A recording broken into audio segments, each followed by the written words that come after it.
오랜만입니다. 보건의료 문제를 수다로 풀어보는 김영성의 보수다 시작하겠습니다. 저는 건치의 김영성입니다. 예, 저는 건치를 사랑하는 의사 정영준입니다. 네. 반갑습니다. 오늘은 이제 7월 말이고요.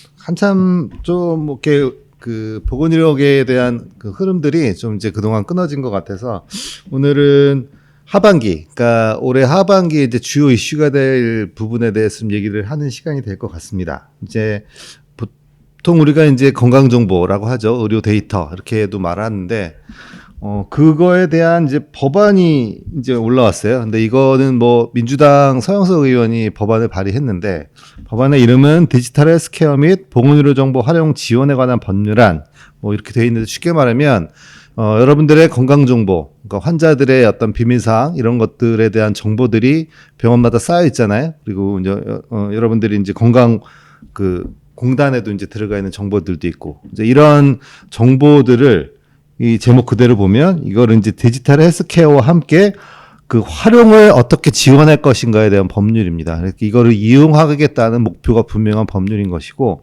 이런 것들이 왜 지금 주요하게 민주당에서 발의를 했고, 사실은 뭐 보건복지부에서 필요에 의해서 발의를 청탁했다고 볼 수 있는 것인데, 이런 걸 어떤 의미가 있는 건지를 오늘 좀 얘기를 나눠보도록 하겠습니다. 전반적인 이 법안을 이제 내게 된 뭐 배경이라든가 이런 얘기를 조금 해주실까요? 그러니까 이 법안은 지난 저희가 초기 방송 때 한번 한 적이 있는데, 요번에 이제 새롭게 나온 게 아니고요. 윤석열 정부 때 국민의힘 쪽에서 발의를 해서 한번 나온 적이 있습니다. 그때 이제 저희 시민사회 단체가 이 개인건강정보 탈취법이라고 이야기하면서 반대를 했었었고요. 그래서 요번에 이제 다시 정권이 바뀌고 나서 민주당에서 이제 이거를 들고 나온 거죠. 근데 이 법안은 아까 김영선님 말씀하신 대로 이제 개인건강정보를 어떤 식으로 유통하고 산업화할 것인가를 이제 주된 내용으로 담고 있는데, 법안 제목이 사실 정확하게 이거를 규정을 해줍니다. 디지털 헬스케어 및 보건의료 정보 활용 지원에 대한 법률안인데요.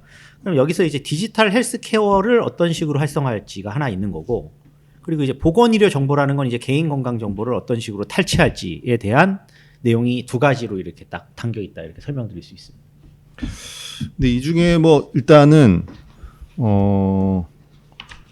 그 주요하게 문제가 되고 있는 지점들이 아마 지적이 되고 있는 것 같아요. 어떤 그 법안의 내용 중에 좀 요번에 특별히 그러니까 옛날에 그 개인정보보호법 이런 게 이제 있고요. 그 다음에 이제 우리가 건강정보를 절대로 뭐 활용할 수 없냐 이런 건 아니거든요. 그러니까 건강보험공단에 모여있는 여러분들의 정보를 가명 처리해서 이제 그런 것들을 어떤 뭐 학술 목적이라든가 이런 거를 통해서는 이제 지금도 활용을 할 수 있는 걸로 돼 있고 데이터화할 수 있는 걸로 되어 있는데, 심지어 기업들도 일부분 사용할 수 있는 것으로 좀 알고 있는데요.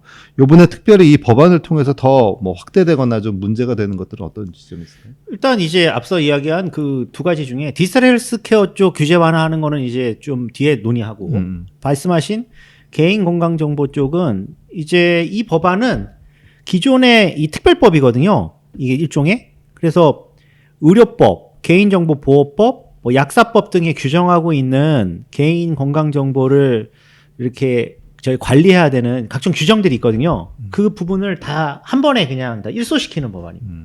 그러니까 일종의 다른 법안에 있는 각종 건강정보 규제와 관련된, 이 건강정보는 이제 민감정보이기 때문에 당연히 뭐 이 방송 들으시는 분들은 다 아시겠지만은 이게 상당히 개인한테는 민감한 정보들이고, 또 결합됐을 경우에 개인이 식별될 가능성이 가장 높은 정보이기 때문에 이 정보들은 각각 규정이 있어요. 근데 이 법안은 그냥 그 하나하나를 개정하는 게 귀찮다라고 해서 그냥 이거 다 깡그리 무시하고 이 디지털 헬스케어법으로 이거 그냥 다 무시하고 우리가 이 데이터 가져올 수 있어, 이렇게 돼 있는 게 하나가 있고요. 두 번째는 그렇게 가져오다 보니까 이 데이터를 다른 데이터랑 결합시키는 거를 우리 마음대로 할 수 있다, 이렇게 되는 거예요. 그럼 이제 심각한 문제는 뭐냐면, 첫 번째로 아까 제가 이야기한 개인의 건강 정보를 예를 들면 저희가 뭐 신용카드 정보라든가 아니면 저희의 뭐 이동 정보라든가 주거 정보라든가 각종 다른 정보랑 결합을 하면 이 정보의 특이성이 워낙 높기 때문에 개인이 식별화될 가능성이 매우 높아집니다. 그러니까 사실 이거는 아주 위험천만한 시도인 것이고요. 두 번째는 의료법이랑 약사법이나 이런 데서 다 규정하고 있는 정보의 주체들이 있잖아요. 정보의 주체가 환자만 있는 게 아니라 저희가 진료를 하면서 다 여기 뭐 치과 뭐 의사 선생님들 뭐 의사 뭐 한의사 뭐 약사 다 자기들이 추가하는 정보들이 있잖아요. 그걸 정리하는 뭐 진단면부터 시작해서 뭐 투약 정보라든가 아니면 처치한 기록이라든가 이런 것들이 사실은 정보 주체의 어떤 그 주체성이나 아니면 자기가 그거를 정보를 넘길지 안 넘길지에 대한 이제 저희 그 어떤 권리, 옵트인 뭐 옵트아웃 권리라고 보통 이야기하는 이 권리들이 깡그리 다 무시되는 이런 이제 두 가지 문제, 핵심적인 문제가 여기 담겨 있습니다. 뭐 간단히 정리하면 그동안은 아까 말씀드린 활용을 못하는 건 아닌데 일단 건강정보라든가 이런 것들은 의료법이나 이런 다른 법률과 상충되는 문제가 있어서 이런 것들을 마음대로 활용하지 못했는데 이제 그런 건 이제 이 법안 하나로 이제 고속도를 뚫어주겠다라는 거죠. 이 법 하나만 있으면 뭐 약사법, 뭐 의학, 뭐 의료법 이런 것들을 다 뛰어넘는 방식으로 된다는 것인데 우리가 이제 걱정을 하잖아요. 실제로 이제 저희도 환자 보면 저희 치과에 이제 치과 보험 같은 거 이제 들어야 되거나 그런 것들 때문에도 오늘 저 치주 검사 받은 거 일단 안 한 걸로는 안 될까요? 막 이렇게 요구하시는 경우도 있고 또 치과는 뭐 그런 부분이라면 많은 예를 들면 뭐 성병에 걸려서 성병 치료를 받았다던가 아니면 뭐 미혼인데 임신을 했다던가 이런 기록들이 사람들이 쉽게 접근한 거에 대한 거부감은 높잖아요. 그러니까 이제 개인정보에 대한 어떤 민감한 부분들은 국민 여러분들이 당연히 많이 갖고 있을 것인데 그러면 정부에서 이런 거를 그럼에도 불구하고 건강정보를 디지털 헬스케어 방식으로 활용하겠다라는 목적을 갖는 거라면 어쨌든 정부가 일단 대중들에게 설득할 수 있는 이유가 있는데 그게 이제 이 법안에 보면 가장 크게는 이제 고령화 사회 그 다음에 이제 어제도 이 토론회를 간담회를 갔다 왔는데 이재명 대통령이 주관하는 뭐 지필공 지역 필수 공공의료 간담회를 갔다 왔는데 이제 고령화 사회에 이제 뭐 지역의 필수 의료가 부족한 부분들 이런 부분들을 이제 AI로 해결해야 된다. 요런 근거로 해서 이제 말을 하고 있는 거거든요. 어쨌든 정부에서 이거를 국민들에게 어떻게 설득하려는 것이고 그게 실제로 말이 되는 것에 대한 얘기를 좀 해주시죠. 그러니까 뭐 정부에서 설득하는 방식은 이제 모종의 혁신이고 이것은 이제 앞으로의 미래 의료라고 하는 거를 강조를 하는 거죠. 근데 제가 아까 처음에 중간에 이야기를 했지만 디지털 헬스케어 규제 완화와 개인 건강 정보를 이런 식으로 무차별적으로 가져가는 거는 사실 둘 사이에 명확한 연관관계가 없어요. 그러니까 이거는 이제 산업계 일부에서 우리가 데이터가 부족하기 때문에 새로운 어떤 의료 기술이나 아니면 신약 개발이나 이런 것들이 안 된다고 주장하는 가설일 뿐이지 데이터를 많이 가져간다고 해서 뭐 어제도 이야기 나왔다는 건데 대표적으로 뭐 지역 동네 의원에서 수도권 대형 병원 수준의 진료를 뭐 이런 식으로 이야기를 했던데 그게 데이터하고 관련은 사실 없거든요. 데이터하고 아무 관련이 없는 건데 그걸 이제 데이터를 갈취하려고 하는 쪽은 모종의 혁신이 여기 스며들어 있는 것처럼 포장을 하는 거라고 저는 생각을 합니다. 그래서 이거를 좀 갈라치기를 할 필요가 있다. 그러니까 제 이야기의 요지는 디지털 헬스케어, AI 기본 의료, 뭐 지역의 무슨 뭐 원격 진료 활성화 혹은 뭐 진료 협력 체계 강화, 뭐 대형 병원의 어떤 진료 정보들이 서로 이렇게 융합되는 거, 요거와 지금 이 디지털 헬스케어법이 가지고 있는 데이터를 다 하나에 모아가지고 정보원에 모아서 산업계에다 갖다 쓸 수 있게 해주는 거는 실제로는 연관이 없는데 여기다가 물타기로 태운 거다라는 걸 재차 말씀드리는 거고요. 그리고 어제 이야기한 것에서 뭐 놀라운 이야기들은 많은데 결론적으로 이야기하면 이거는 이제 의료 전달 체계랑 그 다음에 의료 공급하고 관련이 있는 거잖아요. 그러니까 이건 디지털 헬스케어만으로 해결 안 된다는 건 누구나 다 알고 있는 거기 때문에 그냥 디지털 헬스케어라는 그럴싸한 포장지를 싸가지고 개인 건강 정보를 갈취하려고 하는 사람들이 여기에 참여해가지고는 일부 숟가락을 얹고 있고 나머지 이제 지역 뭐 소위 필수 공공의료 이야기하는 사람들은 다른 이야기 거기서 하고 있었던 겁니다. 그러니까 그분들이 한 이야기가 틀렸다는 게 아니라 서로 다른 이야기를 디지털 헬스케어랑 앞으로의 무슨 모종의 한국의 의료 변화 개혁에 같이 태워가지고 이렇게 물타기로 가져가려고 하는 시도라고 보는 게 저는 맞다고 보십니다. 이게 조금 더 이제 쉽게 얘기를 좀 풀어보면 일단 고령화 사회가 되니까 이 부분에 대해서 정부가 이제 아무리 노력을 해도 금방 해결되는 문제가 아니기 때문에 여러분들께 AI나 이런 최신의 기술을 활용해서 이 문제를 풀어보려고 한다. 그러려면 AI를 도입을 하면 A라는 건 모든 게 다 데이터로 움직이는 거니까 여러분들의 건강정보 데이터가 필요하다라고 설득하는 영상을 어저께 제가 봤거든요. 그 청와대에서 하는 걸 설명해서 봤는데 이런 거예요.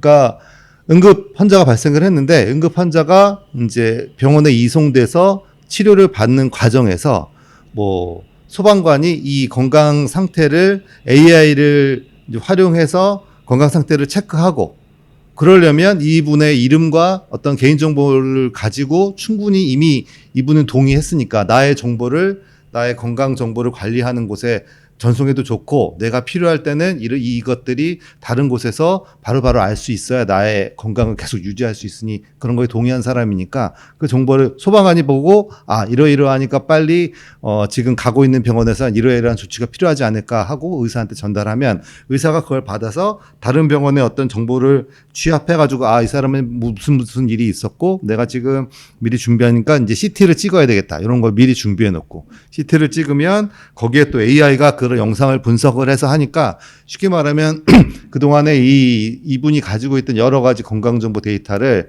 한 곳에 집적을 하고 필요한 순간에 써야 되니 미리미리 동의하시고 나의 정보를 내 건강정보는 내 거니까 환자의 거니까 내가 주체로서 나의 정보를 이제 필요할 때 쓸 수 있도록 내가 나의 정보를 관리하겠다 이렇게 되어 있다라는 거였거든요. 어제 설명은. 네. 거꾸로 말하면 이제 본인이 스스로 나의 정보를 이제 집적할 수 있는 모든 정보들이 집적하는 곳으로 모을 수 있는 근거를 이제 준다는 것인데 그런 필요가 있는 건지 저는 영상을 보면서 저는 이제 치과 의사니까 의심은 좀 되는데 좀 어떻게 보시나요? 지금 제가 물론 뭐 그 아이디어는 10년 전부터 박근혜 정부 때 이제 그 마이헬스 데이터가 똑같은 이야기거든요. 제가 옵트인해서 마이헬스 데이터에다가 제 건강 정보, 진료 정보나 뭐 이런 거를 담고 있으면 그걸 제가 동의를 하면 이제 거기다 담아가지고 뭐 건강검진 기록부터 시작해서 치과 진료 기록, 의과 진료 기록, 한의과 진료 기록 등을 다 섞어가지고 투약 기록을 가지고 있다가 저 이렇게 합니다라고 알려주면 된다라고 한 이야기인데 이거는 실제로 지금 이야기하고 있는 데이터 이 디지털 헬스케어법이나 AI 의료하고는 관련이 없어요. 이것도 다 섞여 있는데 지금 뭔가 왜냐하면 그거는 개인이 동의를 해가지고 내가 뭐 극단적으로 이야기하면은 영국의 뭐 NHS나 이런 이제 공공의료 시스템 잘 돼 있는 나라에서는 제 건강 정보에 대해서 그 공공병원에서는 그냥 다 쓸 수 있게 해주세요 하면 그냥 다 쓰는 거잖아요. 그러니까 그거는 다른 이야기입니다. 다른 차원의 이야기를 지금 어제 마치 데이터 규제가 있어서 이렇게 못하는 것처럼 이야기한 건데 거꾸로라고 봐야 되는 거죠. 국민들이 지금 걱정하는 거는 내가 마이헬스 데이터 앱이나 마이헬스 데이터를 쓸 수 있다는 증서를 만들어 준다고 하더라도 과연 내가 믿고 어떤 민간 의료기관이나 어디면 이 데이터가 어디다 나가지 않는다는 확신을 가지고 이 데이터가 나 이 안에 있으니까 쓰세요라고 줄 수 있는 사람은 뭔가 상당히 응급한 상황이 있거나 뭐 기저질환이 뭔가 이렇게 응급조치를 받아야 되거나 그런 사람들 아니고서는 하겠냐? 왜 못하느냐?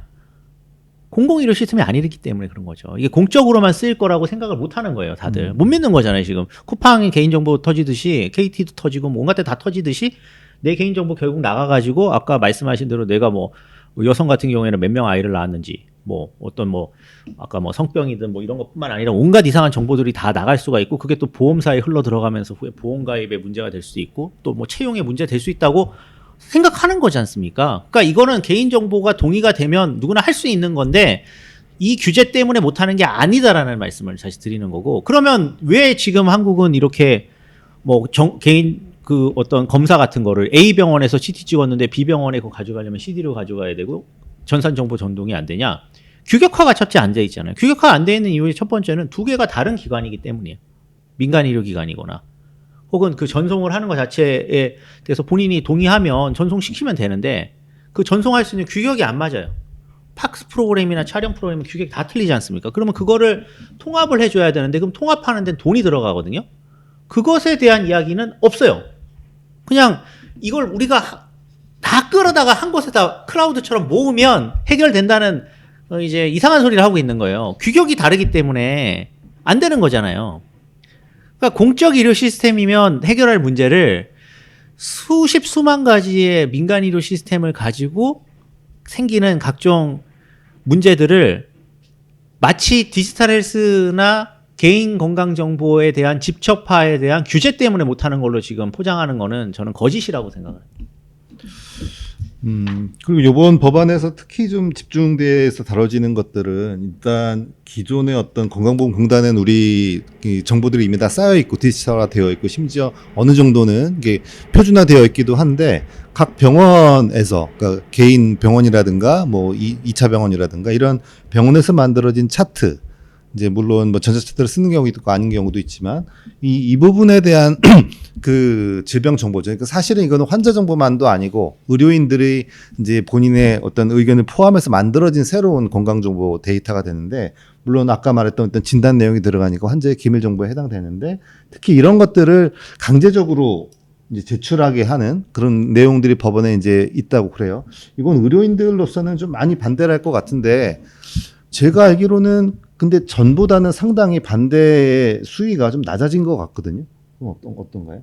그러니까 이제 그만큼 지금 그 개인 건강 정보에 대한 감수성이 점점 낮아지고 있는 건 사실이죠. 워낙 그 저희는 이제 주민번호부터 전화번호 뭐 지금 보이스피싱 뭐 문자 안 받아보신 분 없잖아요. 그러니까 지금 이제 사람들이 많이 그 감수성 낮아져 있고 또 공급 쪽에서는 이제 비대면 진료라고 불리는 원격 의료가 이제 통과가 되면서 그리고 이제 뭐 약 전송부터 시작해서 한국이 생각보다 디지털라이제이션이 의료 현장에서는 엄청나게 높은 수준으로 돼 있는 나라거든요. 한국에서 지금 필름으로 엑스레이나 이런 거 찍는데 보신 적 없잖아요. 다 그냥 다 팍스로 찍으면은 영상 정보가 그냥 자동으로 진료실로 그냥 넘어가잖아요. 그리고 이제 그 안에서도 전자차트를 대부분에 다 쓰고 있고 이제는 뭐 개원 선생님들도 쓰고 있고 병원은 뭐 말할 필요가 없고 그러니까 이제 디지털라이제이션 돼 있는 수준은 상상을 초월하는 거예요. 그러니까 디지털 헬스케어를 우리가 뭐 법안이 없어서 안 하는 게 아니라 이미 할 때는 다 하고 있다. 그러면 이제 감수성이 떨어지는 부분은 이제 뭐 털릴 대로 털려서라고 하는 것도 하나 있고 두 번째는 이제 이게 비즈니스가 된다고 생각해서 참여하고 있는 사람들이 이제 의료인들 중에도 많거든요. 이제 그런 것들이 결합이 되는데 근데 다만 그렇다 치더라도 강제적으로 이 데이터를 가져가는 거를 동의할 의료인은 많지 않다. 거꾸로 저는 이 데이터를 가져가려면 돈을 내고 가져가라고 할 가능성이 높아요. 왜냐하면 그 가져가는데도 아까도 제가 얘기했지만 규격이 다르기 때문에 규격화를 하는 모종의 뭔가를 강제를 해서 프로그램이나 이런 것들을 계속 만들어야 되거든요. 그럼 그 프로그램을 깔면은 진료실에서 진료해 보시면 알지만 지금 최근에 관리급여 하나 들어올 때도 그 프로그램 까는 게 엄청 저도 짜증이 났어요. 제가 뭐 그 도수치료 거의 안 하는데 엄청 짜증이 나요. 그걸 인증서 들어가서 그리고 이제 관리급여 같은 경우는 그 코드를 잡는 이유가 타원에서 도수치료를 몇 번 했는지 알게 해주기 위함이에요. 그러니까 진짜 어처구니가 없는 거예요. 그러면 서로 이제 그 관리급여 하나 때문에 그런 거를 까는 것도 인증서 들어가야 되고 컴퓨터 보안 프로그램 바뀌어야 되고 하는데 이거를 개인정보를 가져가는 하나의 규격을 만든다라는 거는 이거는 제가 이런 거를 그래서 저는 역제 아니에요. 이런 거를 하고 싶으면은 무료로 EMR 프로그램을 보건복지부에서 개원이들한테 공급을 해라 일단. 지금 뭐 그거 저희가 리스비 내가면서 사실 운영하는 거잖아요. 그리고 병원의 팍스도 국가에서 무료로 일단은 아주 좋은 프로그램을 만들어 가지고 다 공급을 해라. 무료로. 뭐 그런 기본적인 전제가 깔려 있으면서 진행을 안 하면 이것을 뭐 병원이나 의료인들이 받아들이기는 전 쉽지 않을 거라고 생각합니다. 막상 맞닥뜨리게 되면 폭발적으로 이거 반대할 수 있어요.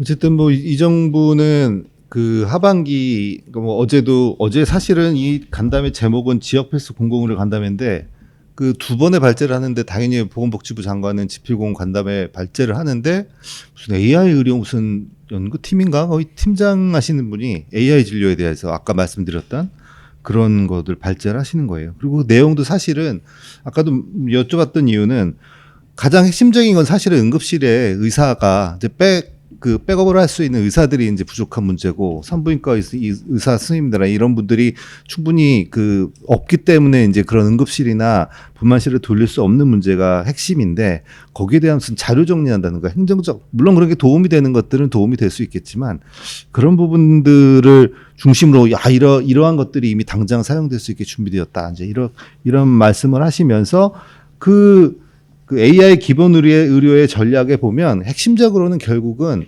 그 데이터들을 다 제공을 해야 되는 거예요. 내 건강 기록이 나와 함께 하는 진료. 흩어진 데이터를 한 곳에 모아 한국형 의료 AI 개발. 요게 이제 굉장히 중요한 거의 그 사업이 되려면 어제도 이재명 대통령이 실제로 정리 발언인가에서도 AI 의료나 이런 부분에 대해서 선제적으로 해야만 한국이 살아남았을 때 이런 식으로 얼마나 꽂혀 있는가를 실제로 발언으로 보여줬는데 이런 것 여기도 돈도 많이 썼단 말이에요. 5천억 중에서 한 1,500억을 지금 AI 의료에다가 지금 쏟아부었다고 들었는데 이런 식이라면 그 지역 필수 의료를 그 대책을 마련하는 자리에 절반을 AI에게 발제 시간을 줄 정도라면 과연 하반기에 우리가 지금 계속 고통받고 있는 지역 필수 의료 문제가 해결이 될 것인가 이제 우려가 좀 많이 되는 것 같습니다. 어떠신가요? 예, 심각한 우려가 되죠. 그리고 이제 보건의료 문제를 발표하는데 사실은 반 이상이 산업 문제를 이야기를 한 거거든요. 그러니까 사실 비즈니스 이야기를 한 거거든요. 거기서 이거 다 비즈니스잖아요. 그거를 이제 보건으로 포장을 한다고 해도 이게 보건으로 포장이 됩니까? 보건의료 문제들 아까 이야기했지만 응급실 뺑뺑이 지금 뭐 모자 보건 문제 그다음에 뭐 이제 치과계 구강 보건 문제 이런 거 다 사실은 이게 산업적인 측면에서 결핍이 일부 있을 수는 있고 효율화를 할 수 있겠지만 그게 본질은 아니지 않습니까? 그러니까 본질이 아닌 거를 본질로 끌어올려서 이야기할 정도로 보건복지부가 압박을 받고 있다. 저는 그렇게 해석하는 게 맞고요. 그리고 청와대가 실제로 대통령에게 그런 신호를 계속 주는 사람들이 훨씬 더 이제 득세를 하고 있다. 이렇게 볼 수 있죠. 매우 매우 우려스러운 상황입니다. 주로는 우리를 여기 보시는 분들이 이제 의료인들이 있기도 하기 때문에 말씀드리면 이제 그러니까 의원이라든가 병원에는 아마 데이터를 제공을 해라 할 때 아마 지원금이나 이런 것들이 지금 이 법안은 아닌데 뭐 권득철 의원인가 그분이 내신 법안에는 의료기관이 어떻게 협조를 할 수 있는가에 대한 고민이 담겨 있더라고요. 그래서 의료기관에서 만들어진 그 환자 개인 정보를 이제 돈을 준다거나 아니면 그런 것들을 활용할 수 있게 그런 병원을 선정해서 지원금을 준다거나 이런 식으로 준비가 되고 있는 것 같습니다. 앞으로 그 AI 거의 목숨 건 것 같은데 옛날에 예를 들면 박근혜 정부 때는 뭐든지 다 융이 들어갔잖아요. 융복합이면 다 해결되듯이 이 정부는 AI로만 아주 목숨을 거는 것 같은데 뭐 새로운 전략을 삼는 건 좋은데 아주 기본적으로 우리가 약속되었거나 꼭 필요한 국민들이 원했던 것들에 대한 그 의료 지원이 지금 되고 있지 않은 것들이 상당히 좀 난감하고 걱정스럽지 않은가 생각이 듭니다. 저희 뭐 건체를 비롯한 이익을 비롯한 보건의료 단체들도 하반기에 그래서 이 개인 건강 정보를 디지털을 목적으로 이제 활용하려는 개인의 기밀을 이제 집적하고 이런 것들을 산업화하려는 것들에 대한 그 대응을 좀 적극적으로 하려고 하고 있습니다. 어떤 뭐 준비가 되고 있을까요? 일단은 디지털 헬스케어 법은 저희가 꼭 막아야 되는 법이고요. 그 디지털 헬스케어 법에서 가장 위험한 거는 사실은 결합입니다. 결국. 이렇게 되면 정보가 결합이 되거든요. 근데 결합을 하는 게 그냥 큰 빅데이터를 그냥 이렇게 결합해서 돌리는 게 아니라 개인이 가지고 있는 다양한 정보를 이렇게 결합하는 겁니다. 그러니까 제가 가지고 있는 각종 정보들이 있잖아요. 뭐 신용카드 쓴 거, 이동한 거, 아까 말씀드린 주거 정보, 그 다음에 뭐 소득, 뭐 등등 여러 가지가 있잖아요. 법적인 부분들. 그것과 의료 정보를 결합해서 다 결합한 다음에 그걸 비식별화하겠다는 거기 때문에 훨씬 더 저 개인이 특정화되는 그 과정입니다. 그래서 이거는 그냥 넘어갈 수 있는 그런 개인 정보 보호 차원에서도 그냥 넘어갈 수가 없는 것이고 그래서 개인정보보호법에서 못하게 돼 있기 때문에 이런 무리한 꼼수를 쓰고 있어서 이걸 막아야 된다 하는 게 이제 첫 번째고요. 두 번째는 이제 AI 기본 의료 최근에 뭐 디지털 헬스 케어라고 불리는 부분에 대해서는 뭐 분명하게 저희가 짚고 넘어갈 부분이 많아요. 첫 번째로 이 이야기 자체가 대단히 모순적인 주제들입니다. 그러니까 AI로 할 수 있는 게 뭔가 이렇게 그런 정보들을 돌려가지고 특정할 수 있는 어떤 정보들이나 보안 정보를 제공한다는 거거든요. 뭐 진단이라든가 아니면은 판독이라든가. 그러면 이거는 대단히 맞춤형이에요. 그리고 원래 이 빅데이터 논의 첫 번째 나올 때 미국에서 오바마 정부 때 빅데이터론 제일 처음에 나올 때 이야기한 게 이제 정밀의료거든요. 이제 프리시전 메디슨이라고 하는 거 아닙니까? 정밀의료는 정확하게 이야기하면 퍼스널라이즈 메디슨입니다. 퍼스널라이즈돼서 맞춤형으로 할 수 있다라고 하는 이야기를 하는 겁니다. 거기다 이제 유전체 정보라든가 뭐 각종 생활 정보라든가 뭐 이런 걸 결합하면 된다는 이야기를 똑같이 했던 거예요. 이게 미국에서 15년 전에 엄청 이제 핫했던 거 아닙니까? 근데 이제 그게 다 실패를 했는데 결론을 말씀드리면 그러면 기본 의료라는 건 뭐냐? 기본 의료라는 거는 베이직이라는 거는 보편적인 의료를 말하는 거거든요. 기본 의료 보통 해외에서 이야기하면 1차 진료 이야기하는 겁니다. 프라이머리 헬스케어, 예방, 그 다음에 의료 1차 접근권. 그리고 이제 여기에 이제 기본 의료로 뭐 분만이라든가 뭐 중환자 진료라든가 저희가 요즘에 이야기하는 따옴표 필수 의료 다 들어가는 거잖아요. 이게 기본적으로 제공해야 되는 거거든요, 국가가. 이거는 보편적인 공급이에요. 이거는 맞춤형으로 공급하는 게 아니고요. 응급 상황이 되면 이런 시퀀스를 한국은 이렇게 이동하고 전달 체계는 이렇게 가는 거고 1차 진료는 뭐 주치의 제도가 없으면은 접근했을 때 이렇게 진료를 하고 예방은 이렇게 하고 건강검진 이렇게 하는 이제 국민건강보험에 우리 하는 건강검진 프로그램 같은 이런 게 기본 의료 시스템이거든요. 그러면 퍼스널라이즈 돼 있는 개인화돼 있는 의료랑 보편적인 의료를 섞는다는 거는 둘 사이의 형용 모순이에요, 사실은. 양쪽은 따로 가는 거예요. 그리고 개인화돼서 가는 쪽은 뭐 타겟형 암 치료라든가 희귀 난치성 질환이라든가 이런 쪽이죠. AI가 할 수 있는 거는 지금 입증도 안 돼 있지만 고작 해봤자 그런 쪽이지. 저희가 뭐 분만이 아까도 이야기했지만 분만이라든가 뭐 외상이라든가 이런 거 AI랑 무슨 관련이 있겠습니까? AI가 그거를 무슨 뭐 피지컬 AI가 생겨가지고 수술해 줄 것도 아니고 뭐 이송해 줄 것도 아닌데 아직까지 아무것도 아니거든요.